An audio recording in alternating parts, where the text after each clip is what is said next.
एखाद्याच्या प्रगतीवर जळायचं आणि स्वतः मात्र काहीच करायचं नाही, पण हा द्वेष किती टोकाला जातो आणि त्यामुळे कित्येक आयुष्य कशी उद्ध्वस्त होतात याचं धक्कादायक उदाहरण म्हणजे गेल्या वर्षी मे महिन्यात प्रीती राठीवर झालेला हल्ला। तिच्या हल्लेखोराला 8 महिन्यांनी अटक झाली आहे। त्यानं प्रीतीवर हल्ला का केला याचं कारण चक्रावून टाकणार आहे। पकडला गेला प्रीतीचा मारेकरी। 8 महिन्यांनी आरोपीला बेड्या। प्रीतीच्या मित्रानंच केला प्रीतीवर हल्ला।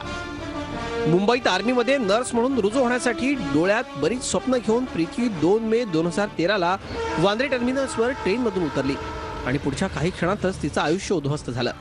प्लॅटफॉर्मवरच एका अज्ञात व्यक्तीनं तिच्यावर ॲसिड हल्ला केला। 8 महिन्यांनी मुंबई क्राईम ब्रांचला हा आरोपी सापडलाय।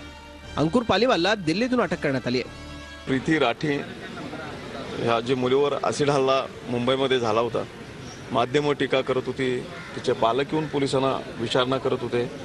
खूप दिवस या तपासाला झालं होतं, पण आज सकाळीच ती केस डिटेक्ट झाली। आरोपी उत्तर भारतातले आहेत, तिथून आरोपीला सुद्धा पकडण्यामध्ये पोलिसांना यश मिळालं।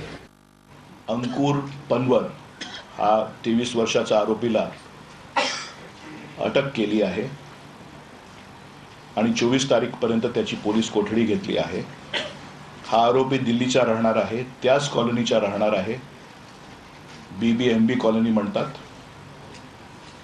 आणि त्याचे आईवडील आणि कुमारी राठीचे आईवडील एकमेकाला ओळखत होते। पालीवाल आणि राठी कुटुंबियांचे एकमेकांशी चांगले संबंध होते। अंकुर पालीवाल प्रीतीचा मित्र होता। दोघांनीही एकत्रच हॉटेल मॅनेजमेंटची पदवी घेतली। त्यानंतर प्रीतीनं नर्सिंगचा कोर्स केला आणि तिला आर्मीमध्ये नोकरी लागली, पण त्या मानानं अंकुरची प्रगती झाली नाही। यावरूनच त्याचे वडील सतत त्याला टोमणे मारायचे। याचा राग मनात धरून त्यानं प्रीतीवरच ॲसिड हल्ला केला। प्रीतीच्या प्रगतीमुळे अंकुरला त्याच्या घरच्यांकडून आणि मित्रांकडून सतत टोमणे खावे लागत होते। उठता बसता अंकुरला हे टोमणे मिळत होते।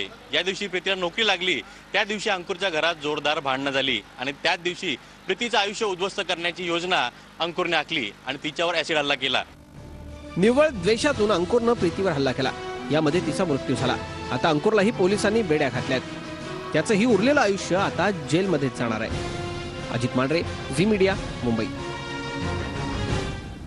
वेळ झाली एका छोट्याशा ब्रेकची, मात्र आपण कुठेही जाऊ नका, पाहत राहा झी 24 तास। Good morning Mumbai.